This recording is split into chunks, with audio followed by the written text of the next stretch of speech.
এখানে যে লিস্টটা দেখতে পাচ্ছেন এই লিস্টটার ভিতরে কিছু এলিমেন্ট দেয়া আছে, যেই সব এলিমেন্টগুলা কোন এক সময় ইউজ হতো। তো এই এলিমেন্টগুলোকে অ্যাকচুয়ালি অবসোলিউট ফিচার বলা হয়, কারণ এই এলিমেন্টগুলা এনকারেজ করা হয় ইউজ না করার জন্য। এটার মেন কারণটা হলো অনেক ব্রাউজার আছে যে এইগুলাকে কিছু কিছু আছে যেগুলোকে সে সাপোর্ট করে না, এবং এটা সাপোর্ট না করার মেন কারণটা হলো যে এইসব যে এলিমেন্টগুলো দেখতে পাচ্ছেন এই এলিমেন্টগুলার কাজগুলো আপনি অন্য কোনোভাবে আপনি এটা অ্যাকমপ্লিশ করে ফেলতে পারবেন। যেমন আপনি যদি চান সেটা সিএসএস দিয়েও করতে পারেন, অথবা বেটার কোনো এলিমেন্ট রিলিজ হয়েছে সেটার মাধ্যমে আপনি করতে পারেন। তো সেই জন্য এই এলিমেন্টগুলোকে এনকারেজ করা হয়েছে যে ইউজ না করার জন্য।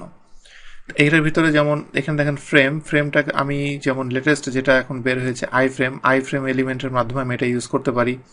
অথবা আমি যদি এখানে এই যে বিলিংক সেন্টার ফন্ট এইসব জিনিসগুলা যা আছে এগুলো আমি চাইলে আমি সিএসএস দিয়ে আমি ইউজ করতে পারি।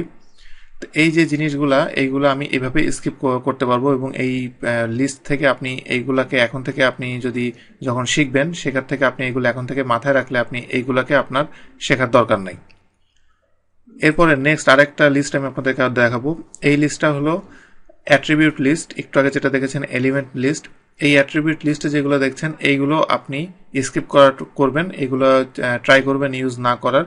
কারণ এর ভিতরে যেগুলো দেখছেন এগুলোর বেশিরভাগই আপনি নতুন অ্যাট্রিবিউট যেগুলো সেগুলো যদি আপনি করতে পারবেন, অথবা সিএসএস দিয়ে করতে পারবেন। যেমন এখানে যে নেম অ্যাট্রিবিউট দেখতে পাচ্ছেন, এটা নতুন যেটা বের হয়েছে আইডি অ্যাট্রিবিউট, সেটার মাধ্যমে আপনি এটা করতে পারবেন। অথবা এখানে আপনি যদি এই যে ভি লিঙ্ক অথবা এ লিঙ্ক অ্যালাইন এইসব বা লিঙ্ক এইসব জিনিসগুলো আপনি সরাসরি সিএসএস দিয়ে আপনি করতে পারছেন। তো এই জন্যে আপনি ট্রাই করবেন যতটা সম্ভব যে এইগুলা আপনি আপনার মাথায় রাখার দরকার নাই। এই অ্যাট্রিবিউট এবং এলিমেন্ট এইগুলো এখন থেকে যদি আপনি মাথায় রাখেন যে এইগুলো আপনার শেখার দরকার নাই, তাহলে এটা পরবর্তীতে আপনাকে হেল্প করবে।